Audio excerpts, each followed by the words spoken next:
All right, y'all, we are back with another video. Before we start, please put prayers for Donald Trump in the comment section. We must protect President Trump at all times. And to bring me to this video right here, well, shout out to Peter Doocy, because he always asking the right questions. When he asking questions to Karine Jean-Pierre, the woman that always tell lies and try to cover up for Kamala Harris. She tried to cover up for Joe Biden. The Democrats, they all knew Joe Biden wasn't no good, and they know for a fact that Kamala Harris, it ain't no good at all either.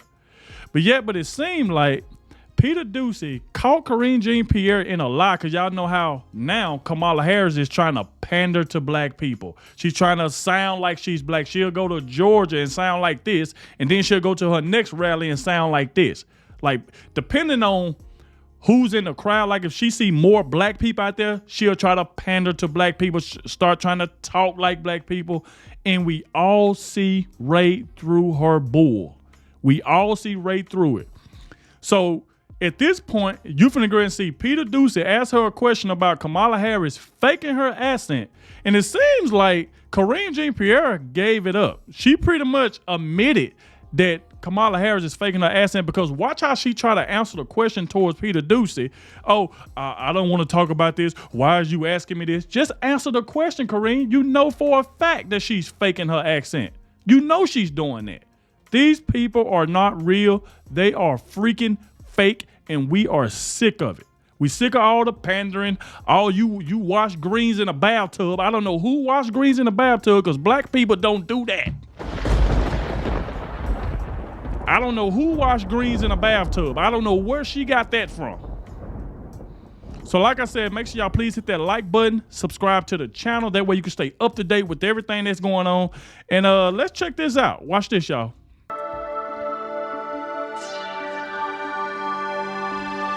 Hey guys, welcome to the Liberal Hive Mind, a channel solely focused on exposing the abundant hypocrisy of the left. Have you guys ever seen the face of panic? Do you know what that looks like? Some people might say it's ridiculous to ascribe a face to a word, but you might have thought that until you saw this face. Yeah, this right here, that's the face of panic if I've ever seen it. Oh my lord. I feel like I'm pretty good at assessing people's talents. I can read people at a fairly decent level. I'll tell you one thing, Karine Jean-Pierre, not cut out for playing poker. She's got no poker face, and that's why I find it shocking that she's still assuming that post, because she is just bad. I mean, she's just bad at this. She's objectively bad at the job. She's got no poker face. She's got no ability to be able to tackle a challenge effectively. She cannot get the job done. She gets flustered and then swiftly falls apart and frankly does her best Kamala Harris impression. Very quickly it all devolves to word salad nonsense. Anytime Karine Jean-Pierre is asked to stand there and defend the indefensible, which frankly is like every week with these people, it's always the same thing. Karine Jean-Pierre caught like a deer in the headlights. Oh shit, not me, not no. And here we go again, more Karine panic, Karine Jean-Pierre breakdown, as once again she proves her title as the absolute worst White House press secretary in American freaking history. Let me show you guys exactly what's going on, and of course let's have a conversation about it. We got some stuff to get into, so let's roll the tape. Alright folks, so let's first start off with the context, because it's really important that you understand what they're talking about here, what the confrontation's all about, before you see Karine Jean-Pierre's reaction. So I'll play two clips for you guys. One is Kamala Harris in Detroit, Michigan, and another is Kamala Harris in Pennsylvania. Both essentially the same speeches. She's kind of just, you know, regurgitating the same talking points over and over again, but you might notice a little difference. You better thank a union member for the 5-day work week. You better thank a union member for sick leave. You better thank a union member for paid leave. You better thank a union member for vacation time. Thank unions for sick leave. Thank unions for paid family leave. Thank unions for your vacation time. Yeah, I'm sure you noticed it. The moment she landed foot in Detroit, all of a sudden, Kamala Harris adopted a southern drawl, all the way north in Michigan. I wonder what the purpose of that could be, especially in a city like Detroit. I don't know. I can't seem to put two and two together. Pandering. Obviously, you can sense the sarcasm. I don't even need to say it. Now take a look, as Peter Doocy, just simply perplexed about it, asked Karine Jean-Pierre to explain. Since when does the vice president have what sounds like a southern accent? I have no idea what you're talking about. How come you don't know? I mean, this is... She was You talking don't know. about unions in Detroit using one tone of voice. Is this something that you Same think... line Okay, Peter. that she used the same line in Pittsburgh, and it sounded like she at least had some kind of a southern drawl. I mean, What? do you hear the question that you're... I mean, do you think Americans seriously think that this is an important question? Yes, it's They care, you know important, what they care yes. about? They care about the economy. They care about lowering costs. They care about health care. That's what Americans care about. So That's what they want to well, hear. this is something. They care about, your colleague just asked me about, what basically we talked about, went back and forth about democracy and freedom. That's That- what they care I about. I'm agree. not even going to entertain some question about the president. It's just, hearing it sounds so ridiculous. Well, but hearing it is The question, I'm talking about the questions, is just insane. that how she talks in meetings? Here? I'm just, Peter, we're moving on. We're still moving on. Okay. See, that's the thing right there. She want to talk about, is that really important? Yes, is it important? Because we want to know, why is she pandering? Why is she trying to fake this accent knowing she do not talk like that? So with Karine Jean-Pierre sitting up here talking about, is that very important? Is it really important? Yes, it is. It's very important because she's doing it a lot. Even when she's getting called out on it, she's still going to rallies and doing this. Depending on who she's in front of is who Kamala Harris panders to. If she goes to Detroit and she see that, okay, it's more black people out here, so let me put on my black accent. Let me talk like them. Just so they can vote for me. I know how this stuff works. And she's trying to lie to the American people to try to beat Donald Trump. By trying to act like she's black. The woman is on tape saying she's Indian. She's not black at all. And the thing is, Karine Jean-Pierre, she don't have an answer for it. That's the reason why. Oh, is it important? That's what I like about Peter Doocy, because Peter Doocy do not hold back. When he see bull coming from Kamala Harris, he's going to call it out. And the thing is, Karine Jean-Pierre pretty much just admitted, yeah, she's faking. She's faking her accent. That's why she didn't have an answer, because she don't know what to say. She know for a fact that Kamala Harris is faking that accent, depending on who she's in front of. When Donald Trump went to that show, like when he was in front of the black audience, why didn't Kamala Harris show up? It seemed like she don't want to be around Donald Trump. Wherever Donald Trump goes that she's supposed to be, she do not show up. She is scared to debate Trump, and that's all I got to say.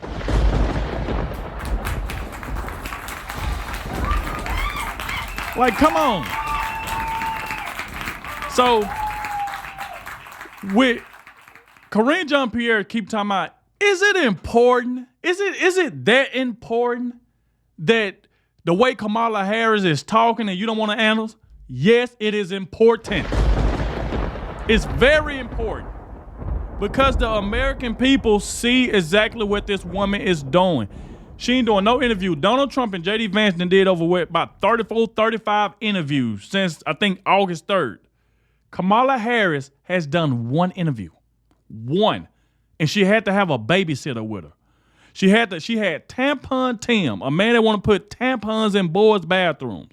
She can't even do an interview by herself. Now she's walking around wearing earplugs to avoid reporters.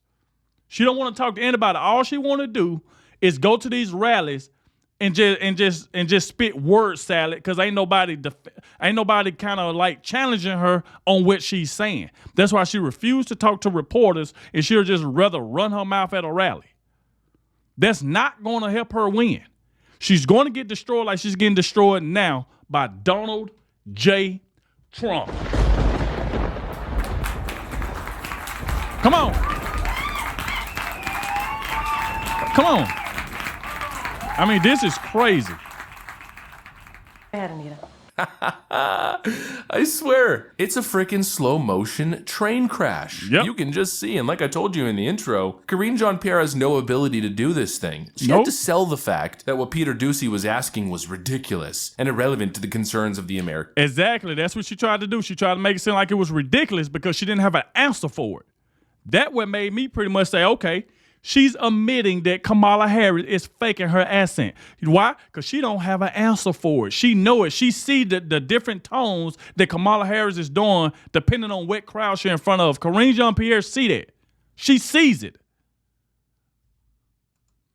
American people. But she did such a bad job at that with that disingenuous laughing, that clear body and facial language showing how totally uncomfortable she was. She tried to feign the moral outrage. How dare you ask me such a stupid question? But it didn't work. First of all, because she sucks, and secondly, and probably most importantly, because she's lying and she's full of it. The entire premise of her argument, or her counterpoint, is that this is not important. How dare you ask me this question, Peter Doocy? Because this is not what the American people are interested in. Now, I wish Peter Doocy wasn't such a great journalist. He obviously represents a more conservative outlook, but he won't usually reply with an argument. He'll generally reply with questions, well, elaborate on that, which, he wants to do his journalistic ethics thing. That's totally fine and commendable, but holy freaking moly, I wish he was there to deliver the partisan retort. But honestly, maybe I'm thankful that Peter Doocy doesn't do that, because then I get to come in with the partisan retort. Karine Jean-Pierre claims that asking questions about Kamala Harris's behavior here is ridiculous and unimportant. Well, I'm not so sure about that one, little Karine. I actually hold a complete polar opposite view. I think this issue is of the utmost importance to the American electorate. Because mainly it surrounds one very important concept within the realm of political leadership, and that concept is honesty. Oh, wow. And obviously Karine Jean-Pierre knows this, and that's why she's panicking, and that's why her argument was so freaking trash, because she's obviously on the wrong side of history. This is a deeply concerning issue when mulling over the idea of whether or not you're going to vote for someone. If they're plainly misrepresenting who they are, promising one group one thing and then another group another thing, interacting with their friends one way and then putting on a mask the moment they're in front of you, well, what does that tell you? That tells you that you're dealing with a manipulator, a non-genuine person that's only out there for themselves. Because if you notice something, just like what Liberal High Mind said, if you notice something that out of all these years, nobody knew nothing about Kamala Harris. Now all of a sudden, she's from the hood. She worked at McDonald's. She did the fries. She did the ice cream. She washed greens up in the bathtubs because she had so many. We ain't falling for that lie.